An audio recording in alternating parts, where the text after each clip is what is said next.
जय हिंद प्यारे विद्यार्थियों। सामान्य हिंदी प्रश्नोत्तरी में आप सभी का स्वागत है। आज की इस क्लास के अंतर्गत हम सभी अध्याय 4 संधि के प्रश्न संख्या 51 से लेकर के 100 तक के प्रश्नों को देखेंगे। जैसा कि 1 से लेकर के 50 तक की प्रश्नों की चर्चा हम लोगों ने पिछले क्लास में कर चुके हैं, तो आज हम लोग इस चैप्टर की दूसरी क्लास में 51 से लेकर के 100 तक के प्रश्नों को देखेंगे। तो चलिए पहला प्रश्न देखते हैं। महाऔषध शब्द का संधि विच्छेद क्या होता है? महाऔषध का संधि विच्छेद होता है महाधन औषध। यहाँ पर कौन सी संधि है? ध्यान रखें, जिन शब्दों के मध्य में औ अथवा ऐ की मात्रा होती है वहाँ पर सदैव वृद्धि स्वर संधि होती है। तो महाऔषध में संधि कौन सी होगी? वृद्धि स्वर संधि होगी। स्वर संधि में किसका मेल होता है? तो स्वर संधि में दो स्वरों का मेल होता है। दो स्वरों के परस्पर मेल से जो विकार या परिवर्तन होता है उसे स्वर संधि कहा जाता है। नेक्स्ट क्वेश्चन है, गीतांजलि का सही संधि विच्छेद क्या होगा? गीतांजलि शब्द का संधि विच्छेद होता है गीत धन अंजलि, यानी छोटा आ धन छोटा आ बराबर बड़ा आ होता है। यदि प्रश्न ये पूछा जाता कि गीतांजलि में संधि कौन सी है, तो दीर्घ स्वर संधि होगी। धर्मात्मा का सही संधि विच्छेद वाला विकल्प कौन होगा? धर्मात्मा का संधि विच्छेद होता है धर्म धन आत्मा, यानी धर्म छोटा आ और आत्मा का बड़ा आ मिलकर के बड़ा आ बनता है। तो धर्मात्मा में संधि कौन सी है? दीर्घ स्वर संधि है। कृपण का सही पूर्ण रूपेण वर्ण विच्छेद वाला विकल्प कौन सा होगा? तो हलंत वाला का में री लगेगा तो क्री बनेगा, हलंत वाले पा में छोटा आम लगेगा तो पा बनेगा, और हलंत वाले अड़ा में आ लगेगा तो अड़ा बनेगा। यानी कृपण का सही शब्द विन्यास होगा ऑप्शन नंबर बी। नारीच्छा का सही संधि विच्छेद वाला विकल्प कौन सा होगा? नारीच्छा का संधि विच्छेद होगा नारी धन इच्छा, बड़ी ई धन छोटी ई बराबर बड़ी ई। कौन सी संधि होगी इसमें? दीर्घ स्वर संधि होगी। ध्यान रखें, जिन शब्दों के मध्य में बड़ा आ, बड़ी ई, बड़ा ऊ आदि मात्राएं आती हैं वह सदैव दीर्घ स्वर संधि के उदाहरण होते हैं। अन्वेषण का शुद्ध संधि विच्छेद क्या होगा? अन्वेषण का संधि विच्छेद होगा अनुधन ऐषण, यानी यदि पूछा जाए कि इसमें संधि कौन सी होगी, तो यण स्वर संधि होगी। ध्यान रखें, यदि पहले अक्षर के बाद दूसरा अक्षर आधा आए या पहला अक्षर आधा आए और आधे वर्ण के बाद यदि या अथवा वा आ जाए तो हमेशा यण संधि के उदाहरण होते हैं। तो अन्वेषण में कौन सी संधि होगी? यण स्वर संधि होगी। अगला क्वेश्चन देख लेते हैं। क्वेश्चन नंबर 58 क्या कहता है? धातुष्मा में प्रयुक्त संधि क्या होगी? तो धातुष्मा में का संधि विच्छेद होगा धातु धन उष्मा, छोटा ऊ धन बड़ा ऊ बराबर बड़ा ऊ, लेकिन धातुष्मा में संधि विच्छेद यहाँ पर मिसप्रिंट हुआ है, ये धातुष्मा होगा न कि धातुड़मा। तो इसका संधि विच्छेद होगा धातु धन ऊष्मा और इसमें होगी दीर्घ स्वर संधि। सरयूर में संधि कौन सी है? तो सरयूर में दो शब्दों से मिलके बना है, सरयू धन ऊर्मी से मिलके बना है। इसमें बड़ा ऊ मध्य में आया है, इसलिए यहाँ पर दीर्घ स्वर संधि होगी। सच्छास्त्र का समुचित संधि विच्छेद क्या होगा? सत धन शास्त्र। यदि ता के बाद तालव्य सा आता है तो ता का परिवर्तन हलंत वाले चा में और सा का परिवर्तन छा में हो जाता है। अर्थात सच्छास्त्र में यदि संधि पूछी जाती तो इसमें व्यंजन संधि थी, ध्यान रखना है। रीत के अनुसार शब्द का संधि विच्छेद क्या होगा? तो रीत के अनुसार का संधि विच्छेद होता है रीति धन अनुसार। ऑप्शन नंबर डी सही होगा।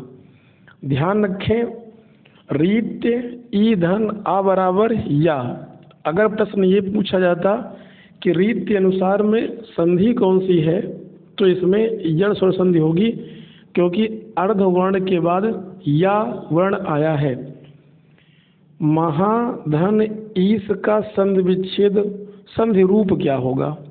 तो महा का आ और ईस की बड़ी ई दोनों मिलकर के ए बनेंगे। तो यहाँ पर चूंकि संधि पूछा गया है, तो ये ए मिल करके महेश बन जाएंगे। यानी महेश का संधि विच्छेद होता है महाधन ईस। कौन सी संधि होगी इसमें? गुण स्वर संधि होगी। ध्यान रखें, जिन शब्दों के मध्य में ए अथवा ओ की मात्रा होती है वो गुण संधि के उदाहरण होते हैं।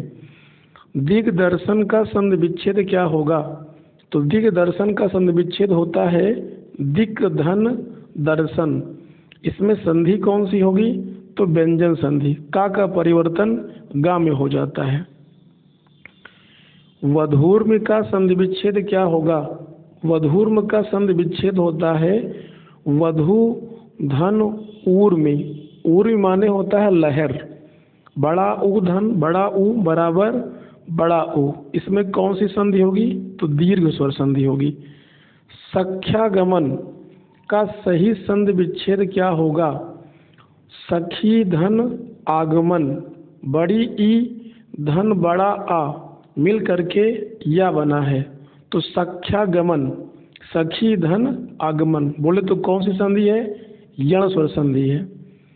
उच्चारण का संधि विच्छेद क्या होगा? उत धन चारण होता है।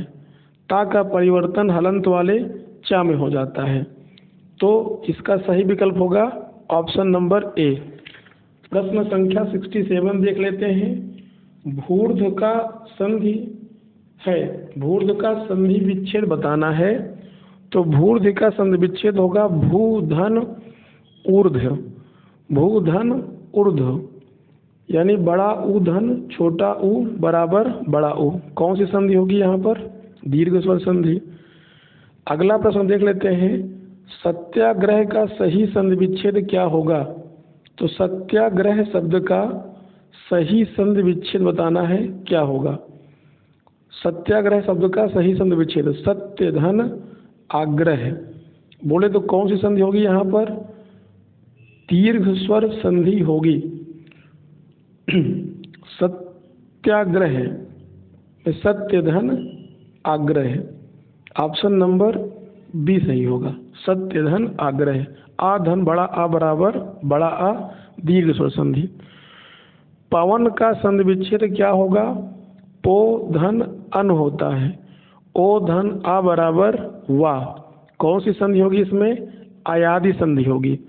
ध्यान रखें, तीन वर्णों के ऐसे शब्द जिनके मध्य में या अथवा वा आ जाए वो सदैव आयादी स्वर संधि के उदाहरण होते हैं।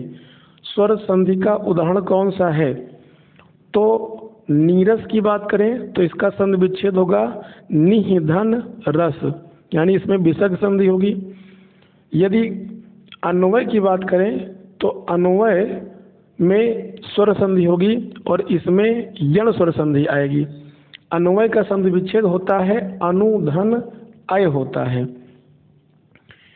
दुराशा का संधि विच्छेद क्या होगा? दुह धन आशा। इसमें विसर्ग संधि का प्रयोग हुआ है। पौ धन अन को संधि युक्त करने का क्या रूप होगा?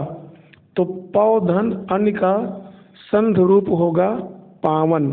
संधि कौन सी होगी? आयादी स्वर संधि। रूपांतरण का सही संधि विच्छेद क्या होगा? तो रूप धन अंतरण होता है और यह रूप धन अंतरण ऑप्शन नंबर बी में लिखा गया है, रूप धन अंतरण। बल्कि यहाँ पर रूपांतरण में बड़ा ऊ की मात्रा का प्रयोग होना चाहिए था, यानी बड़ा ऊ की मात्रा हमेशा घूम करके लगती है, रूपांतरण होगा। प्रश्न संख्या 74 देख लेते हैं, 74 नंबर प्रश्न। मनोयोग का संधि विच्छेद क्या होगा? तो मनोयोग का संधि विच्छेद होता है मनः धन योग। ऑप्शन नंबर ए सही होगा। कौन सी संधि होगी इसमें? तो विसर्ग संधि होगी। निम्न में से कौन सा उच्छ्वास का संधि विच्छेद होगा? उच्छ्वास शब्द का संधि विच्छेद होता है उत धन श्वास। ता के स्थान पर आधा चा और सा के स्थान पर पूरा छा हो जाता है, यानी उच्छ्वास का संधि विच्छेद होगा उत धन श्वास। कौन सी संधि होगी? व्यंजन संधि। सच्छास्त्र का उचित निम्न में से कौन सा है? तो सच्छास्त्र का संधि विच्छेद होता है सत धन शास्त्र, यानी कौन सी संधि होगी इसमें? तो व्यंजन संधि होगी। निधन कलंक का सही संधि विच्छेद कौन सा होगा? निधन कलंक का संधि विच्छेद होता है, संधि कौन सा होगा? निष्कलंक। और ध्यान रखना है कि निष्कलंक में हमेशा मूर्धन्य सा का प्रयोग होता है। संधियां 3 प्रकार की होती हैं। निम्नलिखित में से कौन सा एक संधि का प्रकार नहीं है? तो स्वर संधि, व्यंजन संधि और विसर्ग संधि संधि के प्रकार होते हैं, जबकि अनुस्वार संधि नहीं होती। उन्माद का संधि विच्छेद क्या होगा? उन्माद शब्द का सही संधि विच्छेद होता है उत धन माद, यानी विकल्प नंबर ए सही होगा। और उन्माद में संधि कौन सी होगी? तो व्यंजन संधि। उद्घाटन का संधि विच्छेद क्या होता है? उत धन घाटन होता है। ऑप्शन नंबर बी शुद्ध होगा। वह संधि कौन सी होगी इसमें? तो व्यंजन संधि होगी। उन्नयन का संधि विच्छेद होगा उत धन नयन होता है। ऑप्शन नंबर डी सही होगा। उन्नयन का संधि विच्छेद होगा उत धन नयन। विपत प्लस जाल का संधि क्या होगा? विपत जाल होगा। इसमें संधि कौन सी होगी? तो व्यंजन संधि होगी। ध्यान रखना है। महेंद्र का संधि विच्छेद क्या होगा? महा धन इंद्र, बड़ा आ धन ई बराबर ए होता है। इसमें संधि कौन सी होगी? तो गुण स्वर संधि होगी। ध्यान रखें, अभी ऊपर हम लोग चर्चा कर चुके हैं। क्वेश्चन नंबर 84 है, संघार का संधि विच्छेद क्या होगा? संघार का संधि विच्छेद होता है समधन हार, यानी इसमें संधि कौन सी होगी? तो व्यंजन संधि होगी। समधन हार। ऑप्शन नंबर ए सही होगा। निधन कपट निम्नलिखित में से किस संधि का भेद है? तो निधन कपट का संधि होगा निष्कपट। अब चूंकि ऑलरेडी इसमें विसर्ग का प्रयोग हुआ है, तो इसमें संधि कौन सी होगी? विसर्ग संधि होगी। श्रद्धानंद का संधि विच्छेद क्या होता है? श्रद्धानंद मूल रूप से 2 शब्दों से मिलकर बना है। एक शब्द है श्रद्धा और प्लस आनंद। श्रद्धा का बड़ा आ और आनंद का बड़ा आ मिल करके बड़ा आ बना है, और जहाँ पर मध्य में बड़ा आ, बड़ी ई, बड़ा ऊ आते हैं, वो सदैव दीर्घ स्वर संधि होता है। श्रद्धानंद में कौन सी संधि है? तो दीर्घ स्वर संधि है। सदानंद, सदानंद शब्द मुख्य रूप से 2 शब्दों से मिलकर बना है, सत धन आनंद, यानी ता का परिवर्तन दा में हो गया। अगर प्रश्न ये पूछा जाता कि इसमें संधि कौन सी है, तो व्यंजन संधि का प्रयोग हुआ है, ता का परिवर्तन दा में हो गया है। प्रश्न संख्या 88 है, पुस्तकालय में कौन सी संधि होगी? तो पुस्तकालय में चूंकि मध्य में बड़ा आ की मात्रा है, तो इसमें दीर्घ स्वर संधि होगी। और यदि इसका संधि विच्छेद पूछा जाता तो पुस्तक धन आलय होता है। प्रश्न संख्या 88 देख लेते हैं, 88 नंबर पर क्या प्रश्न है भाई? प्रश्न संख्या 89 है, अभिधन उदय का संधि कीजिए। अभि प्लस उदय शब्द को जोड़ेंगे तो यह शब्द बन जाएगा अभ्युदय। अभ्युदय में कौन सी संधि होगी? तो आपको बताना होगा कि अभ्युदय में संधि होगी यण स्वर संधि, क्योंकि अर्धवर्ण के बाद या अथवा वा आ जाए। अब अभ्युदय में दूसरा वर्ण आधा है और इसके बाद जो कि या आया है, तो इसमें कौन सी संधि होगी? यण स्वर संधि होगी। ध्यान रखें, आधुनिक भारतीय इतिहास में एक समाचार पत्र भी था, अभ्युदय। प्रश्न पूछेंगे, अभ्युदय समाचार पत्र के संपादक कौन थे? तो पंडित महामना मदन मोहन मालवीय का समाचार पत्र था अभ्युदय। निम्नलिखित शब्दों में से स्वर संधि को पहचानिए। कौन से शब्द में स्वर संधि है? अभी हम लोगों ने चर्चा किया, पुस्तकालय में स्वर संधि होगी क्योंकि इसका संधि विच्छेद होता है पुस्तक धन आलय। उज्ज्वल, सदगति और दिग्दर्शन, इन तीनों शब्दों में व्यंजन संधि होगी। सदगति का संधि विच्छेद होगा सत धन गति, उज्ज्वल का संधि विच्छेद होगा उत धन ज्वल और दिग्दर्शन का संधि विच्छेद होगा दिक धन दर्शन। महोत्सव का संधि विच्छेद क्या होगा? महोत्सव का संधि विच्छेद होगा महाधन उत्सव, बड़ा आ धन उ बराबर ओ। महोत्सव में संधि कौन सी होगी? तो गुण संधि होगी। भूर्जा का संधि विच्छेद क्या होगा? भूर्जा का संधि विच्छेद होगा भू धन ऊर्जा, यानी बड़ा उ धन बड़ा उ बराबर बड़ा उ। भूर्जा में संधि कौन सी होगी? तो दीर्घ स्वर संधि होगी। दिए गए संधि विच्छेद में सही विकल्प चुनिए। रूपांतरण यहाँ पर शुद्ध रूप में लिखा हुआ है, तो रूपांतरण का संधि विच्छेद होता है रूप धन अंतरण। ऑप्शन नंबर ए में शुद्ध रूप से दर्शाया गया है। अगर प्रश्न ये पूछते कि रूपांतरण में संधि कौन सी है, तो दीर्घ स्वर संधि है, क्योंकि मध्य में बड़ा आ की मात्रा आई है। बालोचित शब्द का संधि विच्छेद क्या होगा? बाल धन उचित होगा, यानी ऑप्शन नंबर ए शुद्ध होगा। आ धन उ बराबर ओ होता है, इसमें संधि कौन सी होगी? तो गुण स्वर संधि होगी। अत्युक्त शब्द की संधि क्या होगी? अति धन उक्ति होता है। अब चूंकि अर्धवर्ण के बाद या आया था, तो इसमें यण संधि हो जाएगी। ध्यान रखें, अगर पहला अक्षर आधा या दूसरा अक्षर आधा हो और आधे अक्षर के बाद या अथवा वा आए, तो हमेशा यण स्वर संधि होता है। ई प्लस आ मिलकर के या, किस संधि में इस प्रकार का परिवर्तन होता है? तो ई और आ मिलकर के या बना, इसमें किस प्रकार की संधि में परिवर्तन हुआ? तो यण स्वर संधि में ऐसा परिवर्तन होता है। कौन सा व्यंजन संधि नहीं है?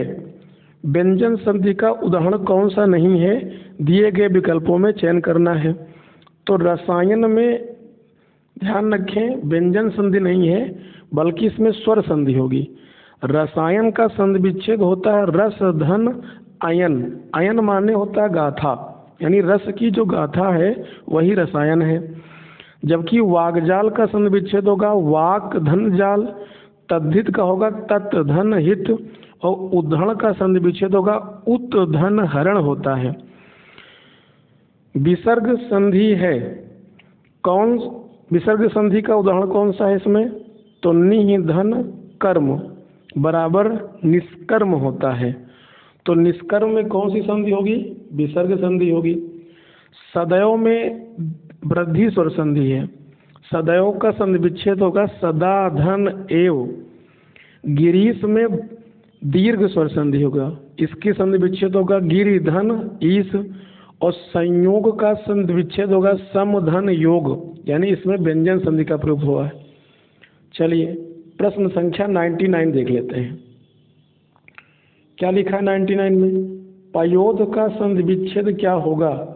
पयोध शब्द का संधि विच्छेद होगा पयः धन धी। विकल्प नंबर बी सही होगा, पयोध। इसमें संधि कौन सी होगी? तो विसर्ग संधि होगी। ध्यान रखेंगे। महेश्वर्य बराबर महाधन ऐश्वर्य में कौन सी संधि नियम समाहित हुआ है? तो महा का बड़ा आ और ऐश्वर्य का अय दोनों मिलकर के अय बने हैं। अब चूंकि महेश्वर्य में मध्य में अय की मात्रा आई थी, इसलिए यहाँ पर वृद्धि स्वर संधि होगा। तो आज हम सभी लोगों ने 51 से लेकर के 100 प्रश्नों को हल किए हैं। अगली क्लास में हम लोग 101 से लेकर के 160 तक के प्रश्नों को हल करेंगे। तब तक के लिए आप पढ़ते रहिए, मस्त रहिए। धन्यवाद।